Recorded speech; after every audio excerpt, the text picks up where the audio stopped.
वो बाकायदा इसके विरोध में करें, जहां जहां जिसको भी लगता है अपने बैनर तले करें, लेकिन ईवीएम का विरोध करें। जन आंदोलन कैसे बनेगा सर? ये ऐसे ही बनेगा जैसा बन गया, जैसे मैंने आपको बताया 95% जनता अगर इसके खिलाफ है तो और जन आंदोलन क्या चाहिए। और इसके साथ षड्यंत्र में कौन कौन शामिल है, जैसे मैंने आपको बताएंगे। और इतना ही नहीं है, आप लोगों को यह भी मैं बता देता हूँ कि देश भर से जो टॉप क्लास आईआईटी इंजीनियर्स हैं वो सब हमारे संपर्क में हैं, और बाकायदा उन्होंने कहा है हमसे कि आप सुप्रीम कोर्ट में अगर जरूरत पड़ेगी तो हम एविडेंस देंगे और सुप्रीम कोर्ट में बाकायदा सुप्रीम कोर्ट में डेमोन्स्ट्रेशन करके दिखाएंगे, कोर्ट के सामने करके दिखाएंगे। यहाँ तक ये स्थिति है। आपको बता दें, सुप्रीम कोर्ट की वकील भानु प्रताप सिंह ने क्या कुछ बताया है, जैसे कि देश भर में चर्चा चल रही ईवीएम को लेकर, जहां पर देश भर की जनता की मांगे हैं ईवीएम हटाओ और देश बचाओ। इस बार 2024 की चुनाव जो है वो ईवीएम से ना होकर बैलेट पेपर से होने की मांगे करी जा रही है। क्या इस बार 2024 की चुनाव बैलेट पेपर से करी जाएंगे? और जहां पर ये सवाल है जनता की, आपको बता दे इस पर कुछ दिन पहले दिल्ली की जंतर मंतर पर वकीलों की और हजारों की तादाद में लोगों ने जो है प्रदर्शन करे थे जंतर मंतर पर ईवीएम हटाने की और बैलेट पेपर से चुनाव करवाने की। कर रही है, चुनाव आयोग कर रही है। कौन काम कर रही है? ये गड़बड़ का जो वो तभी तो मैंने कहा आपको इतनी तसल्ली नहीं है। आप बताऊंगा, मैं आपको बताऊंगा कौन कौन शामिल है। यही तो मैंने कहा 24 तारीख को बाकायदा हम आपको सबूतों के साथ बताएंगे कि इसमें कौन कौन शामिल है। विपक्षी पार्टियां क्यों मुहिम नहीं चला रही? नहीं, विपक्षी पार्टियां मुहिम चला रही हैं। आप बताइए, विपक्षी पार्टियां अगर मुहिम नहीं चलाती तो इलेक्शन कमीशन को कैसे लिख के देती कि भाई ये जो आप वीवीपैट की पर्चियां हैं इन्हें पब्लिक के जो वोटर है उसके हाथ में दो और उसकी गिनती करो। ये विपक्षी पार्टियां चला रही हैं। सर, जो ब्लैक शीशा है ना, उस पर भी सवाल उठ रहे हैं। जो वीवीपैट में ब्लैक शीशा लगा हुआ है कि वो हट जाए तो कहीं ना कहीं पारदर्शिता आ जाएगी। नहीं, क्यों पारदर्शिता आ जाएगी? मैं तो बहुत सिंपल सी बात कह रहा हूँ, उसमें शीशे काला सफेद इसका कोई मतलब ही नहीं है। मुझे आप बता दो, आप तो पत्रकार हो, मेरे से सवाल पूछ रहे हो, यहाँ सारे के सारे पत्रकारों से पूछता हो, ईवीएम और वीवीपैट मशीन इनकी तकनीक जानते हो? ये कैसे काम करती हैं जानते हो?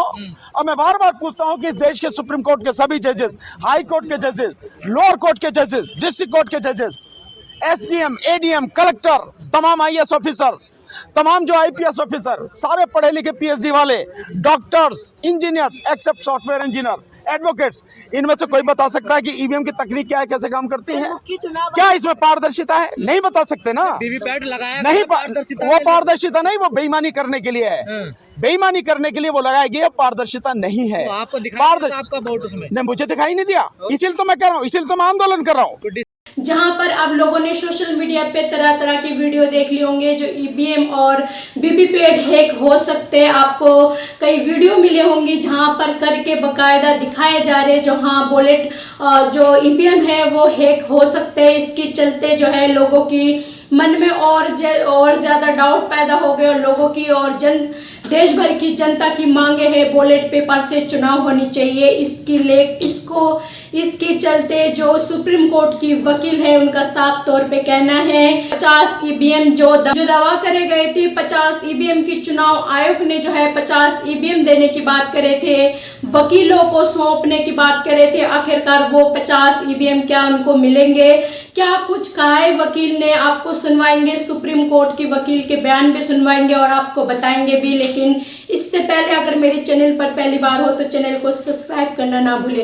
तो आपको बता दें, अगर वो ईवीएम चुनाव आयोग की तरफ से उनको मिल जाते 50 ईवीएम तो वो जो है उनको करके दिखाएंगे, सुप्रीम कोर्ट तक ये बात जाएंगे और सुप्रीम जो जज है उनको ये प्रूफ दी जाएंगे और किस तरह से ईवीएम को हैक करे जाते और कैसा हैक होते हैं, बाकायदा उनको जो है ये प्रूफ देंगे और दिखाएंगे भी। और इसका फाइनल जो है नतीजा आपको पता चलेंगे 24 जनवरी को जो है फाइनल फैसला होंगे ईवीएम को लेकर। क्या 2024 की चुनाव बैलेट पेपर से करे जाएंगे या फिर ईवीएम से? तो आप एक बार ये सुप्रीम कोर्ट की वकील की बयान सुन लीजिए, सुप्रीम कोर्ट की वकील भानु प्रताप सिंह के। वो करें, वो बाकायदा इसके विरोध में करें, जहां जहां जिसको भी लगता है अपने बैनर तले करें, लेकिन ईवीएम का विरोध करें। जन आंदोलन कैसे बनेगा सर? ये ऐसे ही बनेगा जैसा बन गया, जैसे मैंने आपको बताया 95% जनता अगर इसके खिलाफ है तो और जन आंदोलन क्या चाहिए। और इसके साथ षड्यंत्र में कौन कौन शामिल है, जैसे मैंने आपको बताया 24 तारीख को प्रेस कॉन्फ्रेंस करके हम बाकायदा बताएंगे।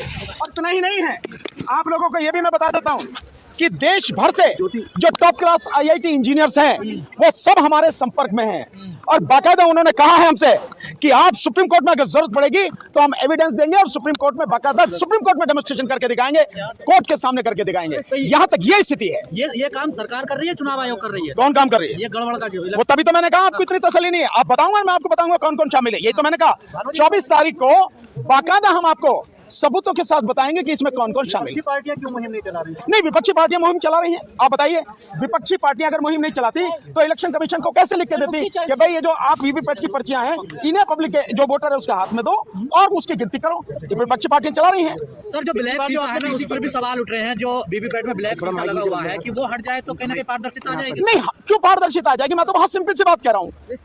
उसमें शीशे काला सफेद इसका कोई मतलब ही नहीं है। मुझे आप बता दो, आप तो पत्रकार हो, मेरे से सवाल पूछ रहे हो, यहाँ सारे के सारे पत्रकारों से पूछता हो, ईवीएम और वीवीपैट मशीन इनकी तकनीक जानते हो? ये कैसे काम करती हैं जानते हो? और मैं बार बार पूछता हूँ कि इस देश के सुप्रीम कोर्ट के सभी जजेस, हाई कोर्ट के जजेस, लोअर कोर्ट के जजेस, डिस्ट्रिक्ट कोर्ट के जजेस, एसडीएम, एडीएम, कलेक्टर, तमाम आईएएस ऑफिसर, तमाम जो आईपीएस ऑफिसर, सारे पढ़े लिखे पीएचडी वाले, doctors, engineers, except software engineer, advocates, इनमें से कोई बता सकता है कि ईवीएम की तकनीक क्या है, कैसे काम करती है? क्या इसमें पारदर्शिता है? नहीं बता सकते ना। वीवीपैट लगाया नहीं, वो पारदर्शिता नहीं, वो बेईमानी करने के लिए है। बेईमानी करने के लिए वो लगाया गया, पारदर्शिता नहीं है। नहीं, मुझे दिखाई नहीं दिया, इसीलिए तो मैं कह रहा हूँ, इसीलिए तो मैं आंदोलन कर रहा हूँ। डिस्प्ले पे नहीं आता? नहीं, बिल्कुल नहीं आता, इसलिए तो मैं बता रहा हूँ। और डिस्प्ले पे जो आता है, हमने बाकायदा जंतर मंतर पर 6 तारीख को दिखाया, आपको प्रदर्शन करके दिखाया कि उसमें क्या घालमेल है। लेकिन 95% लोग ये बोल रहे हैं कि गड़बड़ी है। ये बिल्कुल सच है, ये बिल्कुल सच है। जो सर्वे कराया गया बहुत ही बहुत जिम्मेदार मीडियाओं की तरफ से कराया गया और उनकी रिपोर्ट है, मेरी रिपोर्ट नहीं है, कि 95% लोग इस देश में ईवीएम से चुनाव नहीं चाहते, ईवीएम को खत्म करना चाहते हैं, हटाना चाहते हैं, ईवीएम के विरोध में हैं। लेकिन सर, आप ईवीएम हटाने की बात कर रहे हैं, उसमें संशोधन की कोई बात नहीं कर। आप करो ना, आप करो संशोधन की बात, मैं तो हटाने की बात करो। आप करो, वीवीपैट आया, आप करो ना, बहुत सीधी सी बात है। कोई भी आया वीवीपैट की गड़बड़ी दिखाई ना आपको। तो इस पर आप लोगों की क्या राय है ईवीएम को लेकर? जिस तरह से ईवीएम हैकिंग की वीडियो आपने कई बार सोशल मीडिया पर देखा है, जो ईवीएम हैक किस तरह से हो जाते, चाहे आप वीडियो किसी और को दो लेकिन वोट जो है ज़्यादातर कमल पर पहुंच जाते। ये बाकायदा का हैकरों ने जो है, जो ईवीएम हैक करे जाते, उन्होंने कई बार करके दिखाया है जो किस तरह से ईवीएम हैक होते। तो इस पर आप लोगों का राय क्या है, कमेंट करके जरूर बताना। और अभी के लिए जय हिंद, जय भारत।